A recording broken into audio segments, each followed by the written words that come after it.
गोवा अग्निकांड के पुलिस को मिली बड़ी सफलता। आरोपी लुथरा ब्रदर्स को हिरासत में लिया गया। जल्द ही भारत डिपोर्ट किया जाएगा। आरोपी सौरभ और गौरव को थाईलैंड में हिरासत में लिया गया। दोनों भाई नाइट क्लब अग्निकांड के मुख्य आरोपी हैं। गोवा नाइट क्लब अग्निकांड जांच में बड़ा खुलासा हुआ। आग लगने के बाद लुथरा ब्रदर्स ने थाईलैंड जाने का टिकट बुक किया। 6 से 7 दिसंबर की रात करीब 1:30 बजे टिकट करके दिल्ली से फुकेट भागे थे लुथरा बंधु। लुथरा ब्रदर्स के करीबी और बिजनेस पार्टनर अजय गुप्ता की गोवा कोर्ट में पेशी हुई। अदालत ने 7 दिनों की पुलिस कस्टडी में भेजा। दिल्ली से हुई थी गिरफ्तारी। राजस्थान के हनुमानगढ़ में पुलिस और किसानों के बीच झड़प हुई। प्रदर्शनकारियों ने कई गाड़ियों को आग के हवाले किया।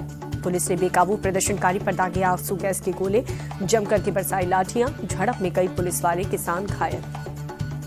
चुनाव आयोग ने बंगाल एसआईआर की डेडलाइन बढ़ाई है। अब 14 फरवरी को नई मतदाता सूची जारी करेगा ईसी। यूपी के मुख्य चुनाव अधिकारी के मुताबिक राज्य में एसआईआर का काम 99% पूरा हुआ, लेकिन अभी भी करीब 2,91,00,000 फॉर्म जमा होने बाकी हैं। घुसपैठियों के खिलाफ सरकार के अभियान पर डिंपल यादव के सवाल। कहा कि 11 साल से सरकार क्या कर रही थी, अब घुसपैठियों को हटाने का ख्याल क्यों आया। डिंपल यादव बोली, सरकार मुख्य मुद्दों से ध्यान भटकाने की कोशिश में है। देश को कमजोर करना चाहते हैं ये लोग। सपा चीफ अखिलेश यादव ने एसआईआर के बहाने एनआरसी का लगाया आरोप। कहा कि पहले काटा जाएगा, फिर राशन कार्ड खत्म होगा और अंत में आरक्षण खत्म हो जाएगा। पश्चिम बंगाल में नेता प्रतिपक्ष बिंदु अधिकारी ने सीएम ममता पर लगाया बांग्लादेशी घुसपैठियों का संरक्षण देने का आरोप। कहा इसीलिए वो एसआईआर का कर रही है विरोध। पीएम मोदी ने चुनाव सुधार पर लोकसभा में अमित शाह के समापन भाषण की तारीफ की। कहा अमित शाह ने तथ्यों के साथ अपनी बात रखी। पीएम मोदी ने कहा अमित शाह विपक्ष के झूठ को एक्सपोज किया। सदन में चुनाव की प्रक्रिया को समझाया। राहुल गांधी का अमित शाह के भाषण पर पलटवार। कहा कि मेरा किसी भी सवाल का जवाब नहीं दिया। गृह मंत्री घबराए हुए लग रहे थे। गिरिराज सिंह का राहुल गांधी पर निशाना। बोले राहुल हिट एंड रन का फॉर्मूला अपनाते हैं। जब पीएम और गृह मंत्री बोलते हैं तो वो वॉकआउट कर देते हैं। उनमें सच सुनने की ताकत नहीं। लोकसभा में अमित शाह के बयान पर शहनवाज हुसैन बोले, शाह ने राहुल गांधी को जोरदार जवाब दिया। उनके बयान से पूरी कांग्रेस हताश और निराश। अमित शाह के वोट चोरी वाले बयान पर कर्नाटक के deputy CM DK Shivakumar बोले, उन्हें वोट चोरी की मूल जानकारी नहीं। उनका बयान पूरी तरह से गलत है। मुख्य सूचना आयुक्त और सूचना आयुक्त की नियुक्ति को लेकर के पीएम, गृह मंत्री और राहुल गांधी की बुधवार को हाई लेवल बैठक हुई। सूत्रों के मुताबिक शॉर्ट लिस्ट नामों पर राहुल गांधी ने असहमति जताई है। सूत्रों के अनुसार राहुल ने डीसे नोट में जाति का जिक्र किया। कहा कि शॉर्ट लिस्ट नाम में सिर्फ एक ओबीसी कैटेगरी से शामिल सूचना के अधिकारों को कमजोर करना चाहती है सरकार। राज्यसभा में वंदे मातरम पर चर्चा। केंद्रीय मंत्री जेपी नड्डा बोले, वंदे मातरम को उचित सम्मान नहीं मिला। इसकी उपेक्षा और उदासीनता की जिम्मेदारी नहीं ली। नड्डा बोले, कांग्रेस ने वंदे मातरम का साथ समझौता किया। वंदे मातरम को भी राष्ट्रगान और राष्ट्रीय ध्वज की तरह सम्मान मिले। All India Muslim personal law board के सदस्य ने संसद भवन में केंद्रीय मंत्री किरण रिजिजू से मुलाकात की। मुलाकात के दौरान असदुद्दीन ओवैसी और चंद्रशेखर आजाद भी मौजूद रहे। कई मुद्दों पर बातचीत हुई। गृह मंत्री अमित शाह से मिली एलजेपी रामविलास की सांसद शांभवी चौधरी। बिहार चुनाव में एनडीए की शानदार जीत पर बधाई दी।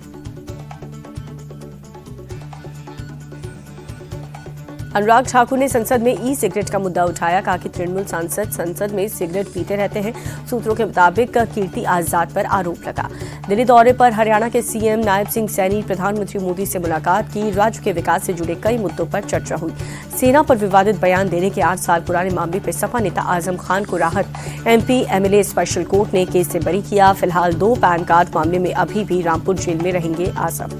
आईएएस संतोष वर्मा का एक और विवादित बयान। हाईकोर्ट पर सीधी टिप्पणी की। कहा कि एससी/एसटी के बच्चों को सिविल जज नहीं बनने दे रहा हाईकोर्ट। इससे पहले ब्राह्मण बेटियों पर दिया था विवादित बयान।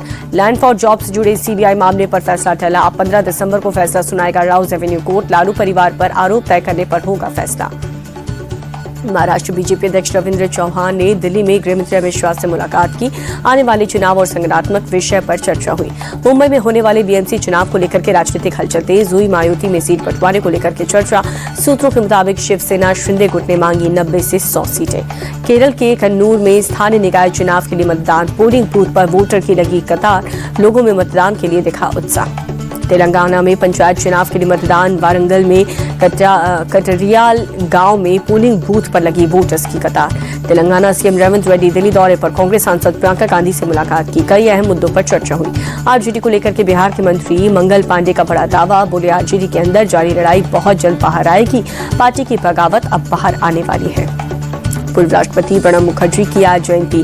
प्रधानमंत्री नरेंद्र मोदी ने ट्वीट करके श्रद्धांजलि दी। गोरखपुर दौरे पर सीएम योगी आदित्यनाथ गोरखनाथ मंदिर में लगाया जनता दरबार। एक एक करके लोगों की फरियाद सुनी।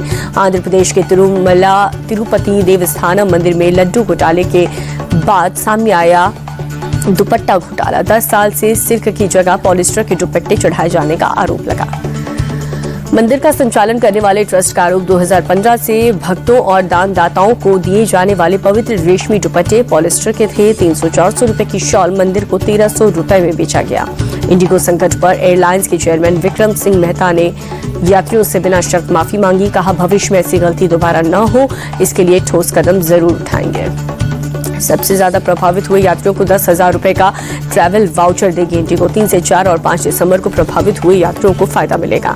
यूपी के बांदा में पुलिस ने चलाया सघन तलाशी अभियान। झुग्गी झोपड़ियों, सड़क किनारे रह रहे लोगों की जांच की। होटल, ढाबे और किराए पर रहने वालों की भी जांच की गई। पुलिस संदिग्ध और अवैध तरीके से रह रहे लोगों की पहचान पत्र की जांच की। पुलिस की जांच में कोई भी संदिग्ध नहीं मिला। यूपी के मऊ में पुलिस ने रोहिंग्या और बांग्लादेशी नागरिकों के खिलाफ अभियान तेज किया। पुलिस ने झुग्गी बस्तियों में रहने वालों के दस्तावेज चेक किए। वृंदावन के कथावाचक अनिरुद्धाचार्य की मुश्किलें बढ़ी।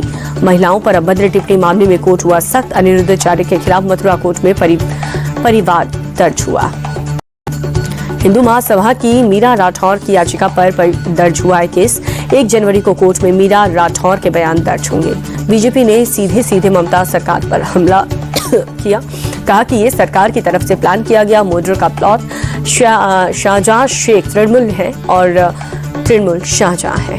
पिकअप वैन पलटने के बाद पकड़ में आए तस्कर राजस्थान की तस्करी कर हरियाणा ले जा रहे थे गोवंश। कर्नाटक में सड़क हादसा हुआ। कार और केएसआरटीसी बस के बीच भीषण टक्कर हुई। कार में सवार 3 लोगों की मौके पर मौत हो गई। पटना में अतिक्रमण के खिलाफ एक्शन तेज। राजवंशी नगर स्थित हनुमान मंदिर के पास की अवैध दुकानों पर चला निगम का बुलडोजर। सर्जिकल ब्लड से 20 बार हमला करके मौत के घाट उतारा। पहाड़ पर मिली युवक की लाश। केरल के मलप्पुरम में पुलिस ने नकली सर्टिफिकेट बनाने वाले गैंग का भंडाफोड़ किया। पुलिस ने अब तक धंधे में शामिल 10 लोगों को गिरफ्तार किया है। गिरोह सर्टिफिकेट के लिए 75,000 से लेकर के 1.5 लाख तक की करता था मांग। सालों से लोगों को नकली सर्टिफिकेट बना करके देते थे। कच्छ के जाखाऊ समुद्री इलाके से 11 पाकिस्तानी मछुआरे गिरफ्तार। अभी तक की जांच में आरोपियों के पास से कुछ भी संदिग्ध नहीं मिला। आगे की जांच में जुटी है पुलिस और तटरक्षक बल। औरैया में पुलिस मुठभेड़ के दौरान गौ तस्कर गिरफ्तार। एनकाउंटर के दौरान तस्कर के पैर में गोली लगी। मेरठ में पशु चोरों से पुलिस की मुठभेड़ हुई। पुलिस की जवाबी कार्रवाई में साजिद और इमरान के पैर में गोली लगी। सीतापुर में अवैध मदरसे पर बड़ी कार्रवाई। सरकारी जमीन पर बने अवैध मदरसों पर चला निगम का बुलडोजर। बुलंदशहर में अवैध कॉलोनियों पर चला बुलडोजर। 15 बीघा में अवैध तरीके से बनाई जा रही थी कॉलोनी। पुलिस की मौजूदगी में अवैध कॉलोनी ध्वस्त हुई। दिल्ली के अक्षरधाम इलाके में बहुत खराब श्रेणी में प्रदूषण का स्तर। सांस लेना हुआ काफी मुश्किल। दिल्ली के गाजीपुर इलाके में एयर क्वालिटी इंडेक्स बहुत खराब श्रेणी में AQI 300 के पार। यूपी के मुरादाबाद में ठंड और कोहरे का डबल अटैक। आसमान में छाई धुंध की मोटी परत। बहराइच में भी ठंड के साथ कोहरे की दोहरी मार। आसमान में छाया घना कोहरा। बंगाल के दक्षिण 24 परगना में ठिठुरन के साथ स्मॉग। सुंदरबन इलाके में आसमान में छाई धुंध की मोटी परत। यूनेस्को ने दिवाली को अमृत सांस्कृतिक धरोहर की सूची में किया शामिल। पहली बार भारत में यूनेस्को की हुई बैठक में लिया गया फैसला। दिल्ली के लाल किले में यूनेस्को की बैठक में लिया गया फैसला। दीपावली पर फैसला आते ही लगे भारत माता की जय और वंदे मातरम के नारे। पीएम मोदी दिवाली को विश्व धरोहर में शामिल करने पर सोशल मीडिया पर दी बधाई। कहा कि दिवाली को अब दुनिया भर में लोकप्रियता मिलेगी। नोएडा की DLF मॉल में यूपी का पहला और दिल्ली NCR का दूसरा एप्पल स्टोर खुला। आईफोन में दीवानों की भीड़। स्टोर का महीने का किराया 45 लाख से भी ज्यादा।